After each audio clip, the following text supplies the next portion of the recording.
What's up guys, Lockett here with his last Sorcerer build video for the Clockwork City patch. I'm trying to keep this build video pretty short because it's very similar to my previous builds. It's just been min-max. I'm going to go over firstly a dueling build and then how you transition this build into an open world build without having to change any of the gear sets.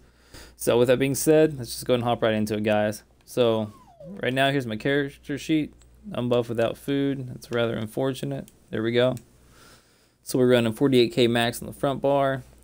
We have 17k max health, 13k stam. Spell damage is 2255 without a Nirnhone staff. We're at the really nice soft cap critical resistance of 1256. 1100 magic recovery, 860 stamina recovery. That's pretty much ideal for your stamina recovery in a dueling setup. Magic recovery is pretty low, but we make up for it with the gear sets we're running and the way we do our burst rotations in our resource management. So I am a Dark Elf. You could use a High Elf or a Breton. Since we're running a really low recuv build, having a High Elf, the extra 9% or whatever, really doesn't make too much of a difference. The Dark Elf does give you a little bit more of a stam pool. So I much prefer a Dark Elf. Plus Dummer's like the most badass. I mean, come on now. Currently we're running the Mage, Mundastone. And we are running bi-stat blue foods. You can run the gold foods, whatever. For the open world, we will be changing our Mundus and our food, but we'll go that in just a minute. So on our back bar, here's what our stats look like. Fully buffed. Stats on back bar. Stats on front bar without weapon procs or anything. Alright, so let's go over the gear setup. First of which we are running 3 willpower. This is only on our front bar. We have 2 willpower jewelry. And then we have 1 willpower weapon because you don't need the extra spell damage on your back bar. Currently we're running sharpened. I found overall sharpened is better than Nirnhone, especially against this really high spell resistance meta, especially on console. This 2752 spell penetration translates into about 5% extra more damage, whereas if you use a Nirnhone staff, the 200 and some odd spell damage it gives you just for having equip equates into like a little over 2% more damage. So when you compare the numbers, Sharpen's much better.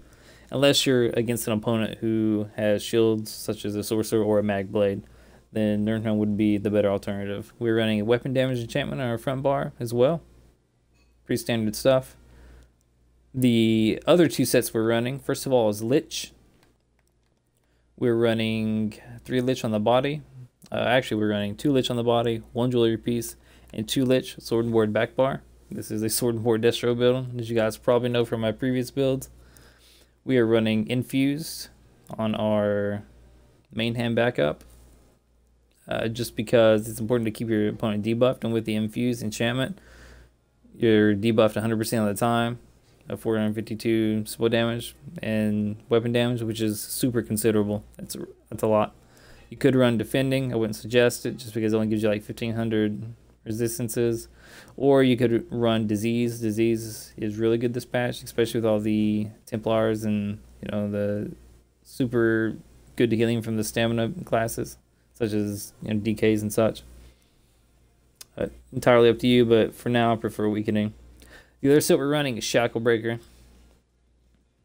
We have this on both of our bars for the 5-piece because you want to keep the 2k max on your front bar and your back bar.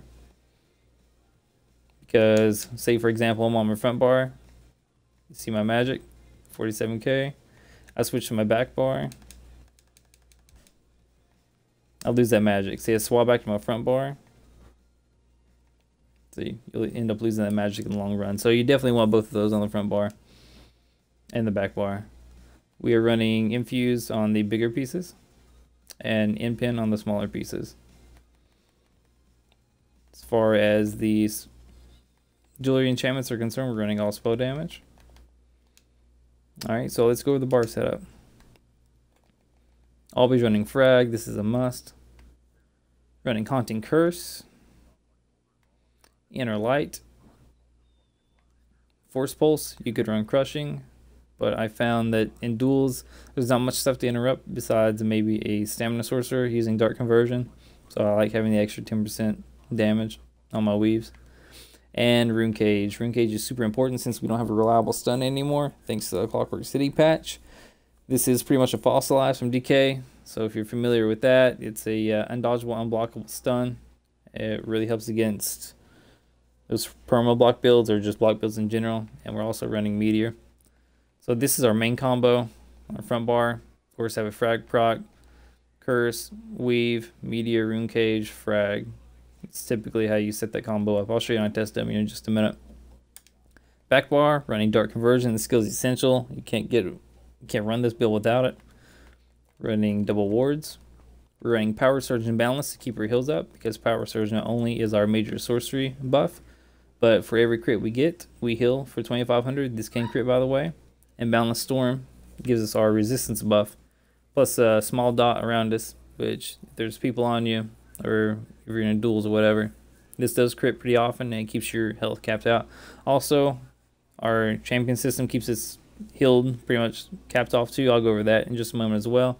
And we're slotting Greater Storm Macro on the back bar. For the open world build, I'll go over, you'll probably put the Sword and Board Ultimate instead of this because it's super cheap. Okay, as far as the passives go, obviously all your Sorcerer passives, you want your Destruction Staff passives, your passives. If you have the points, use Windwalker and I think it's Athletics. Yeah, Athletics for your medium armor slot. And for your heavy armor slots, Resolve, Constitution, and Juggernaut. Fire skill passes, you can slot Slayer. Or whatever the hell it is. Skill Tracker, I think. Yeah, Skill Tracker. In case you're running, when you run Dawnbreaker instead of Meteor. Major skill passes, you really don't need these. Magicka Controller, I think is the one you'll want, yeah. But as far as the other ones, if you don't have the skill points, don't worry about it. We're just running Meteor primarily. Undaunted, you have to have Undaunted Metal. If you don't, get this shit up. Assault, Open World, you obviously have your Continuous Attack, Reach, and Combat Frenzy. Maxed out if you have the points. Dark Elf, be sure you choose all the passives. Alchemy, be sure to have medicinal use. We're running trash pots on this build. It functions fine just without it. If you have tripods, it's even better. So let's go over just fully buff stats real quick. Kind of tooltips, what everything looks like. So we got 20k Meteor. Go ahead and rebuff here. Maybe. There we go. 17.6k frag, 15k curse, and 3700 weaves.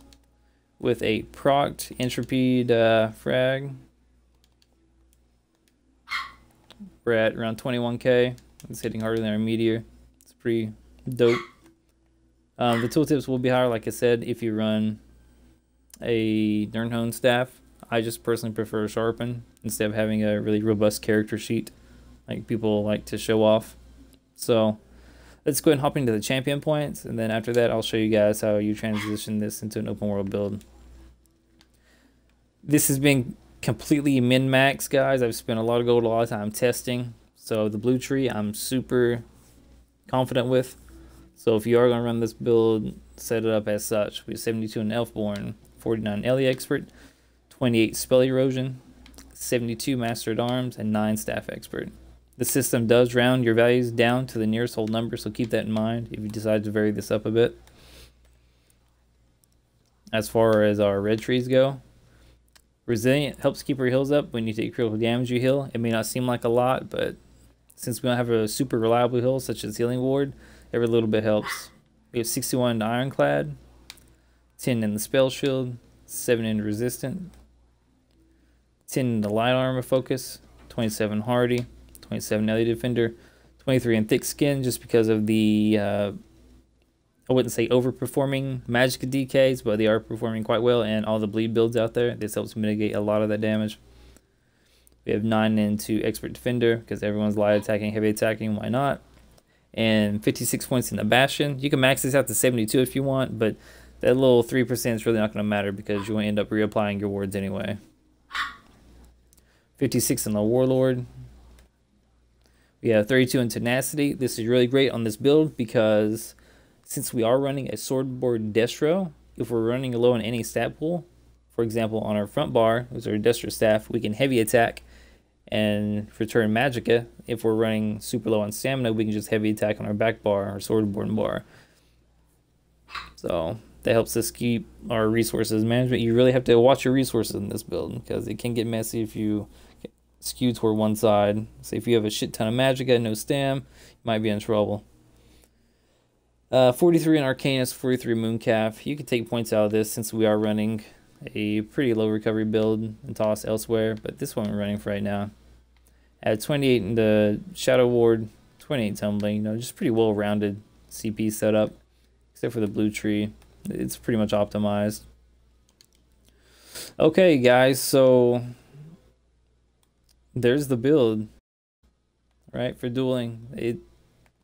It's a hard build to play against. I've been dueling for a good week on this build. And compared to my Zora High build, it does have a little over 400 extra max mag and about 90 more spell damage. So this is pretty much optimized. Now, if you are going to run this in open world, instead of running the blue foods, we'll be running the Witch Mother's Potent Brew.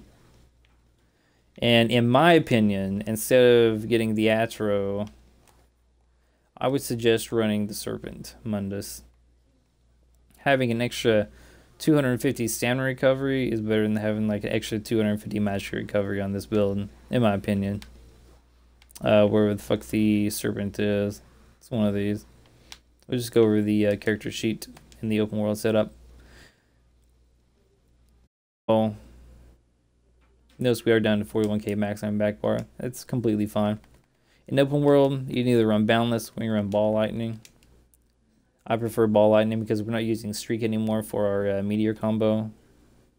And for our ultimate on our back bar, definitely run Spell Wall. It's a 7-sec in the Reflect. It's pretty cheap. Front bar, you can take off Inner Light and slot and execute. I personally prefer Inner Light. It offers more raw damage than just the execute alone. You have to have some sort of CC, so you can run Rune Cage. Instead of Rune Cage, you could run Endless Fury and then Dawnbreaker. It's entirely up to you because Dawnbreaker is a pretty good CC. But as it stands right now, I'm just going to run Rune Cage on the front bar because there's a lot of permanent block builds out there. And one more time, we'll check out the character sheet. Got 1500 recoverable, about 1600, 43k max, 2700 spell damage, almost 1200 stamina recovery. And with Lich proc,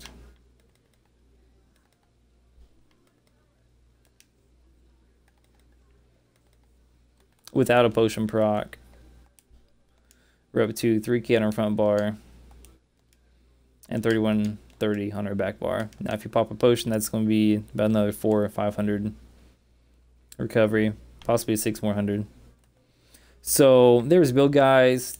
It wasn't super exciting.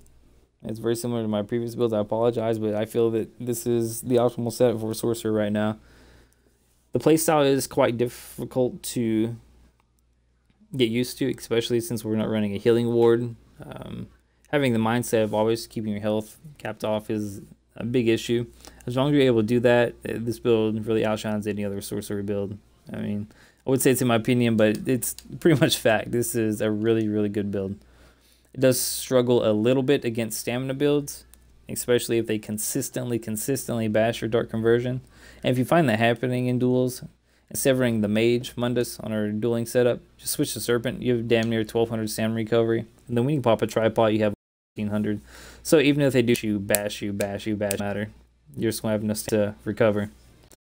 So I'll try to keep this under 15 minutes, guys. If you have any questions, leave them in the comments. I may or may not be on because this is the holidays. Finals are finally over. But if you have any questions about the build, let me know in the comments. And I will catch you guys in the next one. Toodaloo.